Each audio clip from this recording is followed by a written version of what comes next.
Significant developments are unfolding in the Ukraine conflict concerning various strategic weapons deployed on the battlefield. Key systems include the US-produced ATACMS and the UK's Storm Shadow missiles. This decision will have considerable implications, not only for Ukraine's Kursk offensive into Russian territory, but also for nuclear considerations. This video will provide an analysis of these crucial developments, focusing on the acquisition of these weapons, the reasons for Ukraine's delay in securing them, and their strategic value in 4 primary scenarios: countering Russian glide bomb attacks, establishing a buffer zone, disrupting Russian logistics, targeting the Crimea Bridge, and supporting the offensive on Kursk. Recent weeks have seen the United States conduct a series of high-level meetings with the United Kingdom. Key figures including Secretary of State Antony Blinken and Foreign Secretary David Lammy made a noteworthy joint visit to Ukraine, their first such visit to another country in over a decade. They met with President Zelensky to discuss a long-term strategy against Russia. This trip carries particular significance due to investment requests. All travel to Ukraine must occur via train from Poland, a journey that necessitated a 10-hour discussion before their arrival in Kyiv the following morning. After participating in several meetings, they undertook a similar 10-hour train ride back to Poland. This logistical challenge is noteworthy, especially when contrasted with President Biden's typical travel preferences. Speculation surrounds this trip, particularly regarding subsequent meetings in Washington. Reports indicate that a primary objective was to establish guidelines for the use of ATACMS and Storm Shadow missiles against Russian targets, as well as to delineate whether the United States would license all weapon types or solely approve British models. Ukraine has sought permission to strike Russian territory for over 2 years, and it appears this is on the verge of realization. This limitation arises from Washington's concerns about potential escalation with Russia, a stance often ascribed to National Security Advisor Jake Sullivan. Critics, advocating for a more aggressive approach toward Ukraine, have been vocal in their opposition to the Biden administration, arguing that its position has compromised Kiev's chances of success in the conflict. Secretary of State Antony Blinken has framed the reassessment as a reaction to Iran's escalation, specifically its transfer of ballistic missiles to Russia. However, the implications for nuclear tensions warrant serious consideration.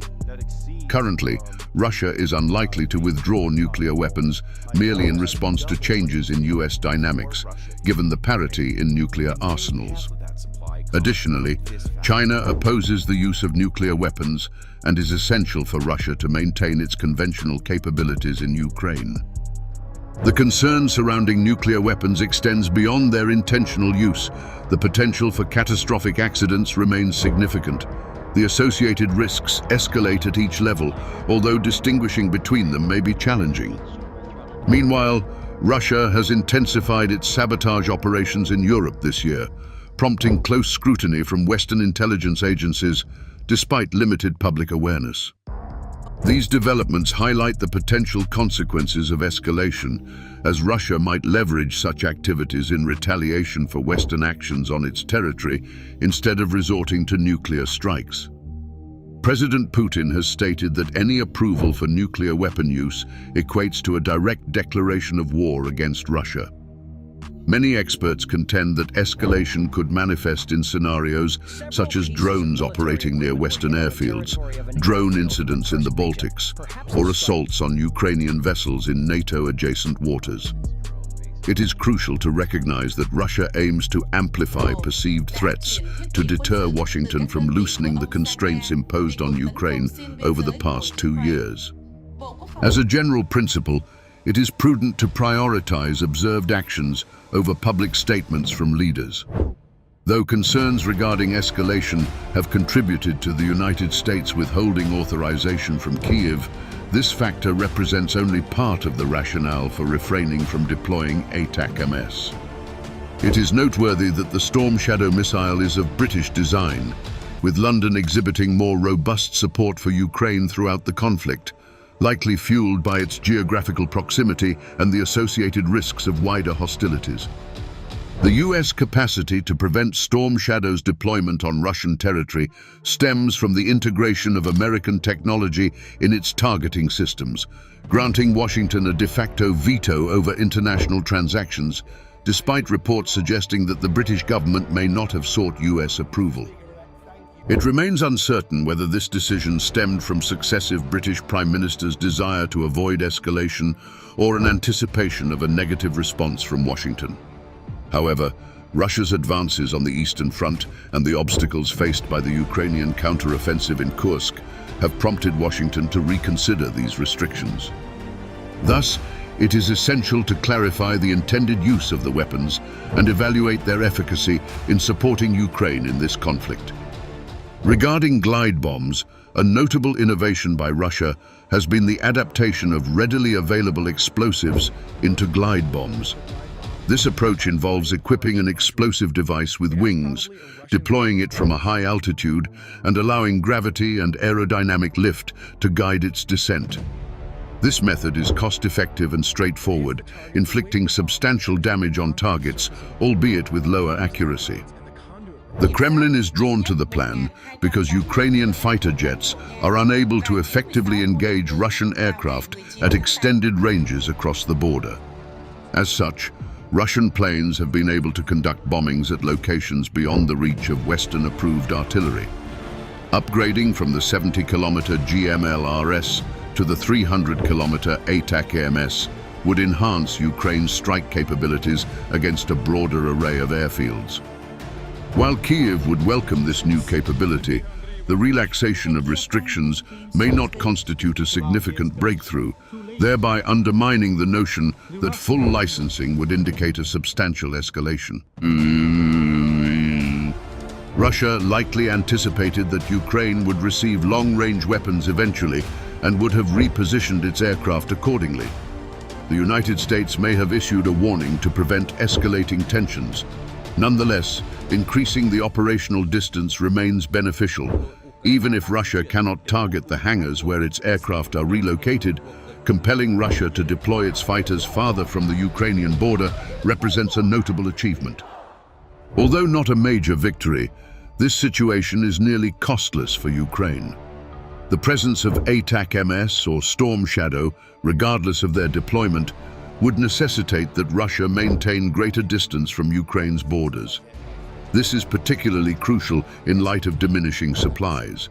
In essence, this represents a minor yet cost-free victory for Ukraine. The subsequent objective is to establish a buffer zone and disrupt Russian logistics, which will be the primary focus of long-range operations. With an adequate supply of missiles, Ukraine could inflict damage across a wide area. The situation in Kursk is particularly concerning and warrants careful consideration. In the broader northern sector, Russia will face challenges in mobilizing nearby forces. This development could alleviate defensive pressures on Ukraine, enabling an increase in troop numbers to secure vulnerable positions along the Eastern Front. Russian advances in this area appear to have decelerated from their peak in August, possibly due to Russia's heightened focus on addressing the Kursk offensive. It is now evident that Russia has shifted away from the offensive targeting the city of Pokrovsk. Following the capture of Avdiivka earlier this year, Russia has focused on this critical logistics hub along the Donetsk front. This shift has presented Ukraine with opportunities to attack Russia's flanks, necessitating that Russia devote more resources to maneuvering the southern front. Recent weeks have seen a shift in dynamics, with Russia now nearing the encirclement of Ukrainian forces in that area. Regardless of the pace of advancement, Moscow's gains raise concerns in Kyiv. The potential deployment of ATACMS and Storm Shadow may compel Russia to withdraw from its logistics networks. For instance, Rostov-on-Don serves as the headquarters for Russia's southern military district and as the main hub for military operations in Ukraine, also functioning as the launch point for the Wagner Group's 2023 offensive. The focus returns to the more pressing issue at hand, specifically the Russian-controlled area of Ukraine near the eastern border, particularly the strategic choke point approaching Pokrovsk. The distance from this location to Rostov-on-Don is a mere 223 km. This proximity places Russian planning facilities and logistics centers at significant risk of attack. While this does not indicate an imminent failure for Russia in the Donbas region, it presents a serious challenge that Ukraine can capitalize on. In addition, attention must be directed towards the situation in Kursk, which is becoming increasingly complex. Currently, Ukraine maintains control over approximately 1,200 kilometers of territory in this region. However, the Kremlin's response strategy remains unclear. If Ukraine had access to ATACMS or Storm Shadow prior to any Russian counteroffensive, it would provide a considerable advantage. Yet, if the reports are accurate and Russia is mobilizing substantial forces from the east to counter the invasion, Ukraine may risk losing territory due to the delays in Western support. Furthermore, Ukraine is cautious about potentially losing a significant number of HIMARS systems by deploying them in contested areas, which diminishes the effectiveness of GMLRS when launched from inside the border. As a result, Ukrainian forces may struggle to mitigate the consequences of Russian assaults as effectively as desired. The dynamics become even more intricate if Russia intends to regain territory in the west, where logistical challenges and bridge vulnerabilities leave its forces exposed. However, Russia too faces considerable risk in Kursk. If Moscow's strategy is predicated on the belief that Ukraine lacks the long-range capabilities for a counterattack, it may have accumulated substantial supplies to support its troops in the region. Conversely, should Ukraine successfully identify and target these assets, Moscow could incur significant losses. This scenario echoes the initial success of the Kursk offensive, where Russia operated under the assumption that Ukraine would be limited, particularly in its capacity to breach border defenses, only to discover that its assumptions were flawed. Currently, 200 kilometers are under Ukrainian control, and recent reports indicate that Kyiv intends to expand its occupied territories within Russia by initiating attacks on Belgorod. Shifting our focus to Crimea, particularly the Russian bridge over the Kerch Strait. This structure has been a strategic target for Ukraine over the past 2 years. Despite its attractiveness as a target, efforts to destroy it have proven challenging. The overall situation in Ukraine remains complex. If we eliminate the possibility of an imminent attack, the distance from the far side of the Dnipro River to the Kerch Strait, approximately 280 kilometers, is likely beyond the effective range of ATACMS and may also exceed that of Storm Shadow missiles. Furthermore, such missiles may not inflict substantial damage on a structure of this magnitude. Disregarding any political objections from Washington, it is pertinent to note that Crimea is internationally recognized as Ukrainian territory, and Kyiv has already launched attacks on the peninsula using ATACMS. This suggests either a reluctance from Ukraine to pursue this target or a potential veto from Washington. Hypothetically, if the White House grants approval for an attack on the bridge, setting aside distance and damage concerns, the action would undoubtedly attract global attention. Nevertheless, the strategic significance of the bridge has waned since Ukraine's unsuccessful 2023 offensive, which allowed Russia to fortify its control over the land route to Crimea. The transit route from Rostov-on-Don to Sevastopol via the land bridge is now comparable to that via the Crimean bridge. Additionally, Russia has redirected much of its logistical support to ferry services across the strait, which are now within Ukraine's scope of targets in the Black Sea, coinciding with efforts to engage Crimea's naval forces utilizing ATACMS. To inflict considerable damage on the Russian military through the destruction of the bridge, Ukraine would need to significantly escalate its offensive efforts while disrupting transport networks along the land bridge. Such an undertaking would require major investments in GMLRS artillery, which may face challenges at the necessary distances. Given the more pressing circumstances in Donetsk, it seems imprudent for Kyiv to allocate such resources.